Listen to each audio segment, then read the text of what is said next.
Terima kasih sudah mengklik video Apa Ini Fakta.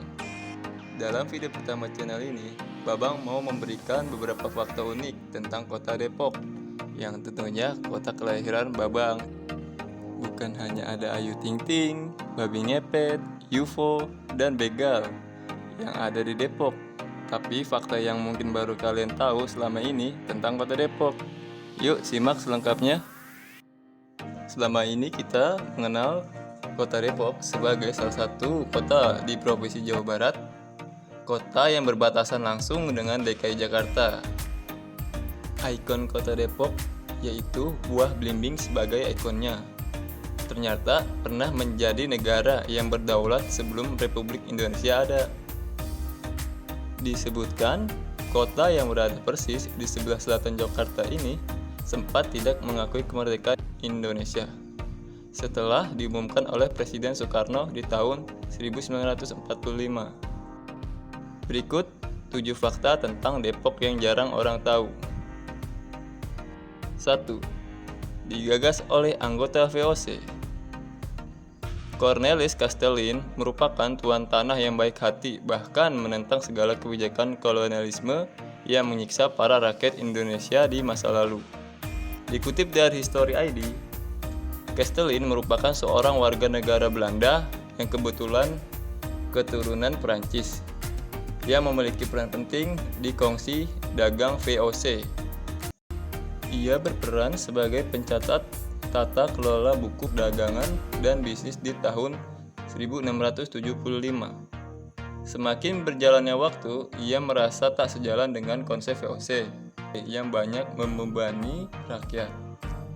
Ia memang dikenal anti budakan karena dianggap bertentangan dengan ajaran di Kitab Injil. Karena masalah tersebut, Castellin keluar dan beralih menjadi pengusaha. Usahanya berkembang pesat dan mengantarkannya menjadi pengusaha kaya raya. Castellin mempunyai banyak tanah, sekitar 1.240 hektar di selatan Jakarta, dan menanaminya dengan berbagai jenis komoditas seperti indigo, coklat, sirsak, nangka, dan belimbing, serta rempah kopi. 2. Diwariskan pada para budak. Selama mengelola bisnisnya, pria yang juga penginjal tersebut dibantu oleh 150-an budak yang ia sebut sebagai hamba atau asistennya. Para budak tersebut didatangkan dari sejumlah daerah Indonesia seperti Bali, Makassar, Malaka, bahkan ada yang di Sri Lanka. Dalam kutipan sejarah yang tertulis di jejak-jejak masa lalu Depok, warisan Cornelis Castellin 1657 sampai 1714, karya Jan Carroll, para budak tersebut sengaja didatangkan dari beberapa wilayah yang ahli dalam teknik pengolahan lahan pertanian dan perkebunan. Castellin berharap tanah Depok yang subur bisa terkelola dengan baik dan bermanfaat. 3. Berawal dari organisasi Kristen pertama di Indonesia. Dalam buku itu juga disebutkan cikal bakal dari negara Depok. Berawal dari organisasi Kristen Protestan pertama di Indonesia yang didirikan oleh Castellin. Organisasi itu dibentuk sebagai langgangan kekuasaan.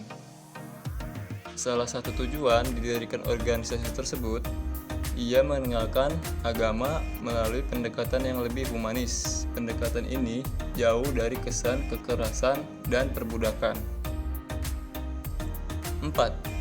Dikelola budak Belanda yang merdeka. Menurut dosen sastra Belanda, Fakultas Ilmu Budaya, di balik semua usaha Castellin, ada juga berupaya mewujudkan cita-cita pemerintah Belanda. Namun Castellin melakukan pendekatan yang berbeda. Sebagai penguasa tanah Depok, Castellin ingin mewujudkan cita-cita pemerintah dengan pendekatan soft power dan penyebaran nilai Kristen.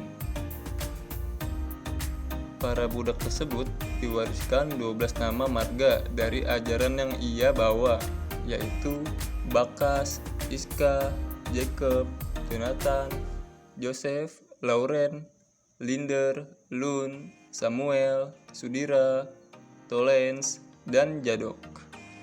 Nama-nama itu saat ini dikenal sebagai marga asli Belanda Depok, keturunan asli dari Castellin.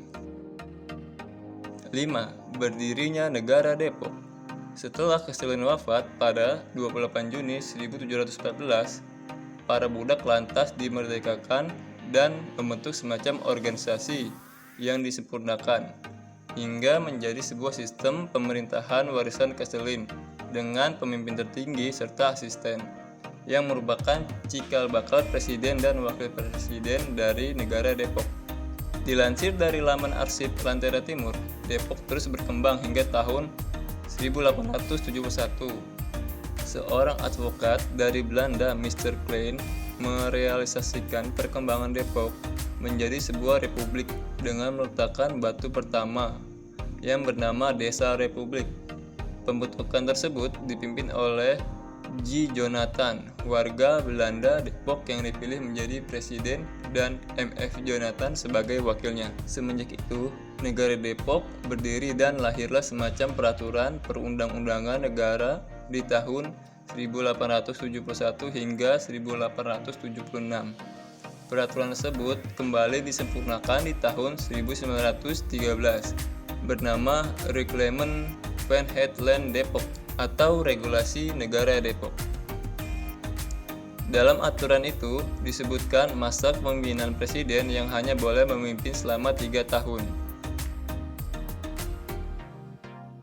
6. Sempat tidak mengakui kemerdekaan Indonesia. Kejayaan negara Depok atau Desa Republik Depok perlahan mulai berakhir di era usai kemerdekaan Republik Indonesia. Berawal dari Depok yang tidak mengakui akan kemerdekaan Indonesia, walau tidak menyatakan resmi penolakan Depok dari gaya hidup yang sangat Belanda dari para bangsa yang dikenal dengan sebutan kaum Depok atau Depok Dalem. Pernyataan itu juga diakui oleh putra Johannes Matthias Jonathan, mantan presiden Depok terakhir, yang dikutip dari Gedoran Depok, karya Wendry Wanhar, tahun 1945. Terdapat berbagai gesekan yang mengakibatkan warga Indonesia mendesak Depok karena masih beraroma Belanda.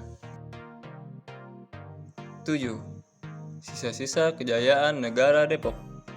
Setelah mengalami berbagai teror di masa Gedoran Depok, para warga keturunan Belanda tersebut ikut melebur dengan bangsa Indonesia di tahun 1952.